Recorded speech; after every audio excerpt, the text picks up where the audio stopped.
حضرت علی رضی اللہ تعالیٰ عنہ نے فرمایا، کوشش کرو تم دنیا میں رہو، دنیا تم میں نہ رہے، کیونکہ کشتی جب تک پانی میں رہتی ہے خوب تیرتی ہے، لیکن جب پانی کشتی میں آ جاتا ہے تو وہ ڈوب جاتی ہے۔ ایک عورت حضرت علی رضی اللہ تعالیٰ عنہ کی خدمت میں حاضر ہوئی اور عرض کرنے لگی، یا علی رضی اللہ تعالیٰ عنہ،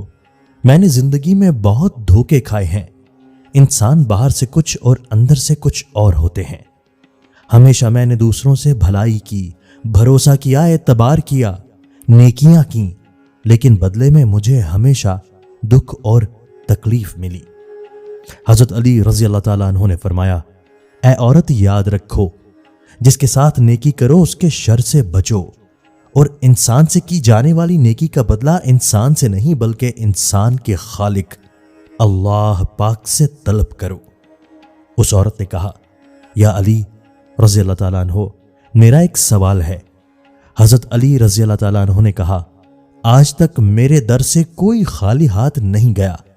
کہو جو تم کہنا چاہتی ہو۔ تو اس عورت نے ہاتھ جوڑ کر کہا، یا علی رضی اللہ تعالیٰ عنہ، کیا کوئی ایسا عمل ہے جس سے وقت سے پہلے ہمیں یہ معلوم ہو جائے کہ سامنے والا انسان ہم سے سچا پیار کرتا ہے یا نہیں؟ تو حضرت علی رضی اللہ تعالیٰ عنہ نے فرمایا، ہاں ہے، اللہ پاک آپ کے علم میں کسی بھی چیز کی کوئی کمی نہیں۔ اگر تم یہ دیکھنا چاہتی ہو کہ سامنے والا انسان تم سے کتنا سچا پیار کرتا ہے تو تم 3 مرتبہ یا ودود یا حکیم یا کریم یا رحمان دل میں پڑھو، اور جس سے تم پیار کرو اس کے چہرے میں دیکھو۔ اگر سامنے والے کا چہرہ منحوس نظر آئے تو سمجھ جانا آنے والے وقت میں وہ تمہیں بہت تکلیف و دھوکہ دے گا، لیکن اگر سامنے والے شخص کا چہرہ مطمئن اور عام انسان جیسا رہے تو سمجھ جانا کہ یہ انسان تم سے پیار تو نہیں کرتا لیکن دھوکہ بھی نہیں دے گا۔